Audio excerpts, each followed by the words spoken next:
Rahim. Dear friends, Assalamu alaikum. In this video, we will learn about pulmonary circulation and systematic circulation. How pulmonary circulation takes place in our body and systematic circulation takes place in our body. What is the difference between these two circulations, pulmonary and systematic circulation? Let's learn what is pulmonary circulation. This is the type of blood circulation in which deoxygenated blood is transported away from heart to the lungs and oxygenated blood returned back to the heart. That circulation is known as pulmonary circulation. यानी इस circulation के अंदर जो है body में से deoxygenated blood जो है हार्ट में आती है, तो वो डीऑक्सीजनेटेड ब्लड जो है वहाँ से ट्रांसपोर्ट होती है लंग्स की तरफ। फिर लंग्स में ऑक्सीजन एब्जॉर्ब होती है और कार्बन डाइऑक्साइड इस ब्लड से रिलीज़ हो जाती है, तो वो ब्लड ऑक्सीजनेटेड ब्लड बन जाती है। तो यही ऑक्सीजनेटेड ब्लड फिर दोबारा हार्ट के दूसरे सेक्शन में वापस आ जाती है। तो इस सर्कुलेशन को कहा जाता है pulmonary circulation. The pathway of deoxygenated blood is superior और इन्फीरियर वेना केवा से ब्लड जो है इंटर होती है राइट एटेरियम में। उसके बाद ब्लड राइट एटेरियम जब कॉन्ट्रैक्ट होता है तो ये ट्रांसपोर्ट होती है राइट वेंट्रिकल में।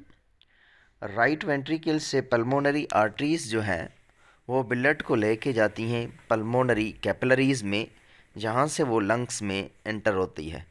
तो लंग्स में ऑक्सीजन एब्जॉर्ब होती है और कार्बन डाइऑक्साइड ब्लड से जो है वो रिलीज़ हो जाती है। तो ये पाथवे है डीऑक्सीजनेटेड ब्लड का। डीऑक्सीजनेटेड ब्लड जो है बॉडी से राइट एटेरियम में हार्ट में दाखिल होती है, जो राइट सेक्शन में राइट एटेरियम और राइट वेंट्रिकल्स होते हैं। तो वहाँ से ब्लड ट्रेवल करती है लंग्स के तरफ, तो इसलिए उसको कहा जाता है पल्मोनरी सर्कुलेशन। यानी इस पल्मोनरी सर्कुलेशन के अंदर जो है जो ब्लड ट्रांसपोर्ट होती है वो होती है डीऑक्सीजनेटेड ब्लड। इसका मतलब ये कि ऐसी ब्लड जिसमें अमाउंट ऑफ ऑक्सीजन जो है तमाम कम पाया जाता है और इसमें अमाउंट ऑफ कार्बन डाइऑक्साइड जो है वो ज़्यादा होता है। तो यह ब्लड ट्रैवल करके जब लंग्स में जाती है तो वहाँ से ऑक्सीजन इसमें एब्जॉर्ब होती है और कार्बन डाइऑक्साइड रिलीज़ हो जाती है, जो कि बॉडी से बाहर फिर निकल आती है। ये गैसियस जो एक्सचेंज होती है वो होती है अल्वीलाई में। तो यही ब्लड जो है फिर ऑक्सीजनेटेड ब्लड बन जाती है और दोबारा ये हार्ट के दूसरे सेक्शन में वापस आ जाती है। उसके बाद है systematic circulation.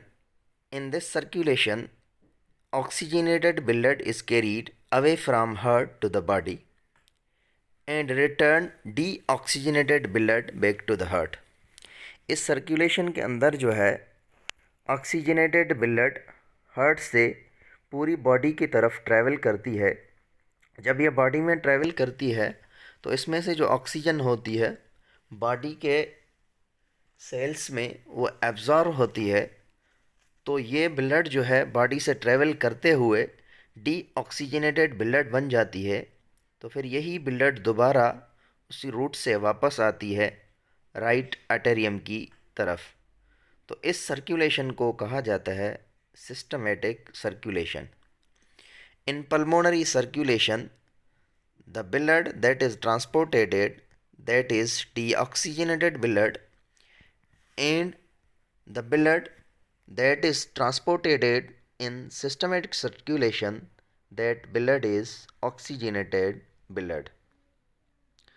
The pathway of systematic circulation or oxygenated blood is Blood transport through pulmonary veins and it comes into left atrium. Left atrium contract and pushes the blood into left ventricle.